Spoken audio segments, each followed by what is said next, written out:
নমস্কার, আপনারা দেখছেন রূপম টিভি। এই মুহূর্তে ভারত এবং বাংলাদেশের মধ্যে অবস্থা স্থিতিশীল নয়, অস্থির পরিবেশ।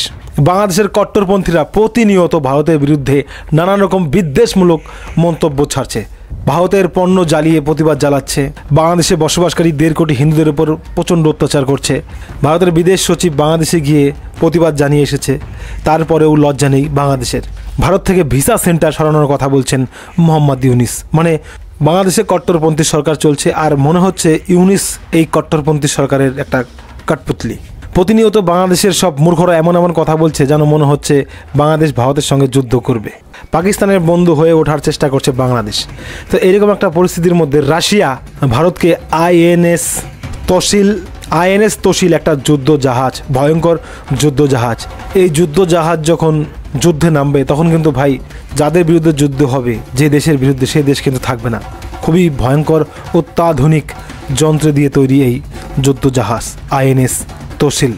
ইউক্রেনের ইঞ্জিন দিয়ে রাশিয়া এই আইএনএস তোশিল বানিয়েছে। এবার এটা বানানোর পর ভয়টা বেড়েছে পাকিস্তান, বাংলাদেশের, চীনের। কারণ এই যে আইএনএস তোশিল, এটা কিন্তু পাকিস্তান, বাংলাদেশ এবং চীনের আশপাশ দিয়েই ঘোরাঘুরি করবে। এটা ভয়ঙ্কর কিন্তু একটা যুদ্ধ জাহাজ। পৃথিবীতে এটা নতুন আপডেট ভার্সন। রাশিয়ায় গিয়ে রাজনাথ সিং নিজে আইএনএস তোশিল নিয়ে আসলো। ভাই ভয়ঙ্কর যুদ্ধ হবে ভাই, বাংলাদেশ শেষ ভাই, বাংলাদেশ শেষ।